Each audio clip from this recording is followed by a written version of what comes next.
Welcome to my beginner's guide to gem spending. I've been asked by multiple new players what is the best way to spend your gems. And this is a very difficult question to answer because the amount of gems that you can get will be different than mine and your priorities will be different than mine. So, uh, in this video, I'm going to explain what my priorities are, what do I spend gems on, and what I think the best bang for your buck is. But again, circumstances are going to be different, and your priorities will be different if you've been playing for 1 month or for 6 months or for 2 years, because your bills will be at a different level as well. But I'm gonna try to explain what I prioritize, okay? But this is a very subjective video.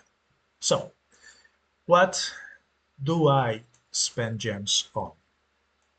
I'm gonna go by numbers from number one, which I think is the most valuable thing to buy or the best way to spend your gems, down the list to the things that I consider less important. So, number one,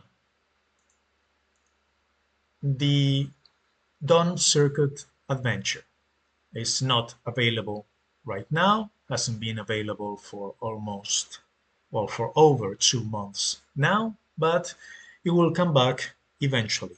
That is an adventure that allows you to farm for follower crystals, and it allows you to upgrade all your um, followers, and after they get to maximum level, to spend crystals on their special skills.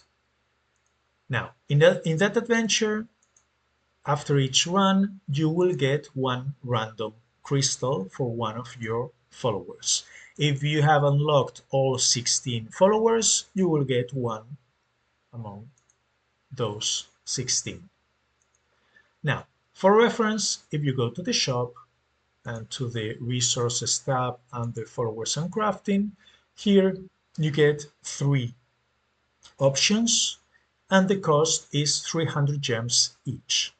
In that adventure, you can get one random crystal at the lowest level difficulty level for 30 gems.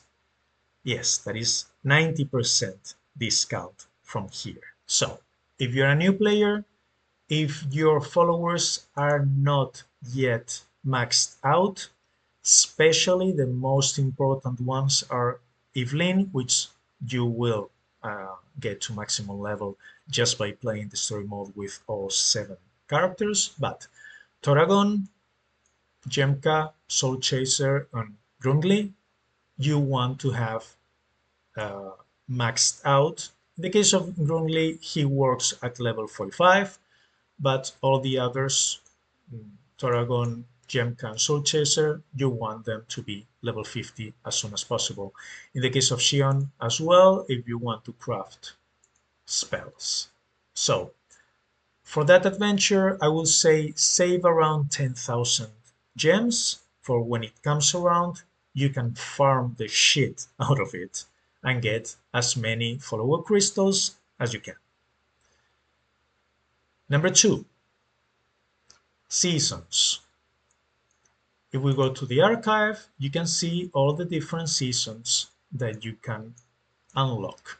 Each one costs 750 gems, which is a lot. However, after you unlock them, they will be available forever. So that is a one-time purchase for each one of the seasons. As you can see right now, there are 2, 4, 6, 8, 10, 12, 14, 16, 17 available seasons for purchasing with gems. And a new season is available every 3 months, give or take. The current season has, let me check how many, 12 days left. So in 12 plus 7, 19, 3 weeks or so, this season will go to the archives. Season 4.2 will be released, and Season 4.0 will be available for purchasing with gems for 750. Now, which seasons are the most important is up to you to decide. Eventually, you want to unlock all of them, but don't spend all your gems. Obviously, save a few for a rainy day. But Season 1.1 for the Kasduli helm, mainly, this is a very valuable piece of equipment, and for the Shield of Anthrite if you want to use it in your build.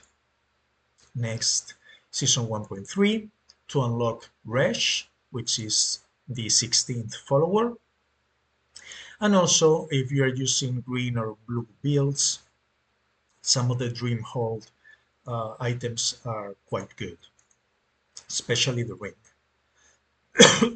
Excuse me. Next, I will go for 2.2, which is the track set. The belt is excellent for elemental builds. The gloves are excellent for new players for any skull builds. And the helm is excellent. Sorry. My voice is cracking.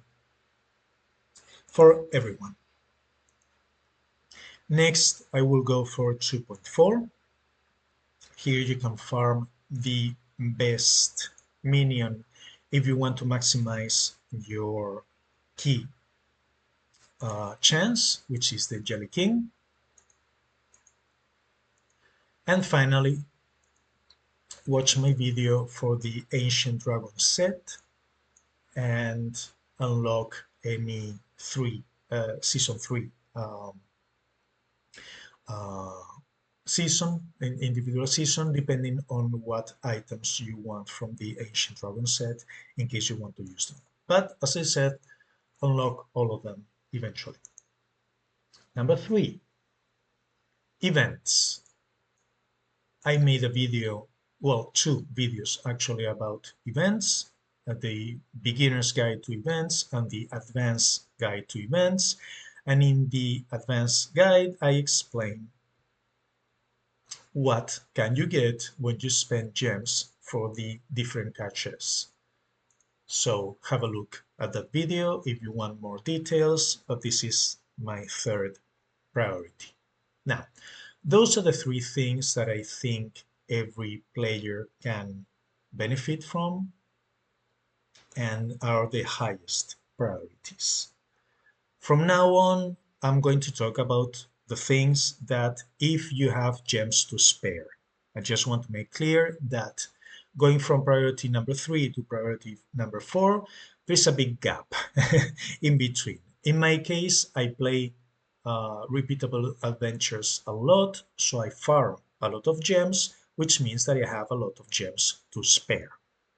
But if you don't, focus on those 3 things first before moving to number 4.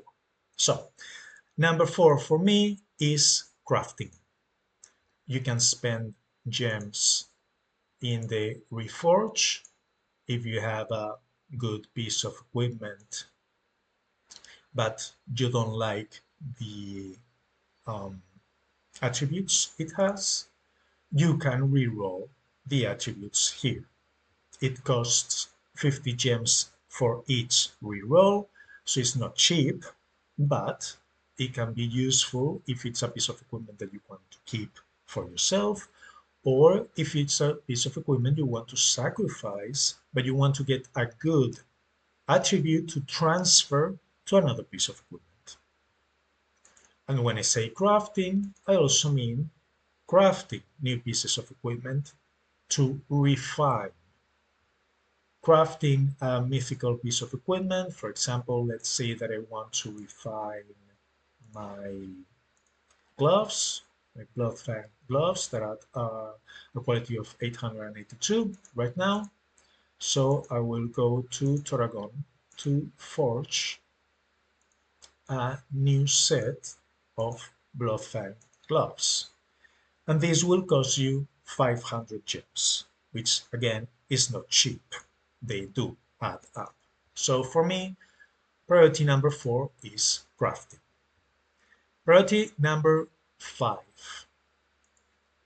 As I said before, in priority number 1, if you go to the resources tab for followers and crafting, here you will get offers for follower crystals at 300 gems each. Sometimes you also get offers in your Kingdom Bazaar. For example, for today, if it loads, come on, you can do it. Okay. Here I got Josiah's crystal, but it was for honor, for the PvP currency instead of gems.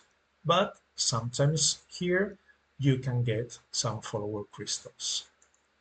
I only purchase Evelyn and Grungli when they are offered. 300 is a lot, but right now, and at the point I am in the game, I really want to craft glyphs with Grungli, and I really want to exchange relics with Evelyn.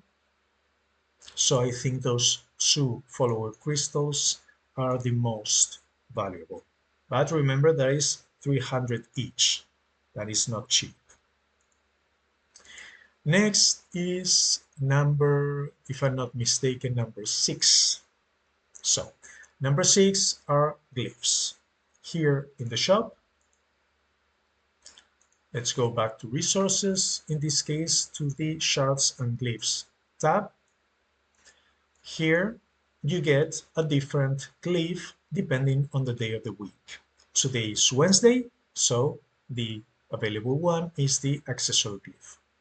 If we go to our wallet, here you can see the 5 types of glyphs, and it's very easy to remember because from left to right, this is the weapon glyph and it's available on Mondays. This is armor glyph Tuesdays. This is accessory glyph Wednesdays. This is the spell glyph Thursdays. And this is the minion glyph for Fridays. So from left to right is Monday to Friday. Very easy to remember.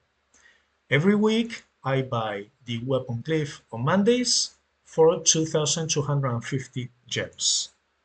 And the armor glyph on Tuesdays for 1,700 gems. For the accessory glyph, there is an adventure by the name Dreamhold Expedition that allows you to buy accessory glyphs at a discount. Exactly, they cost 810 gems each.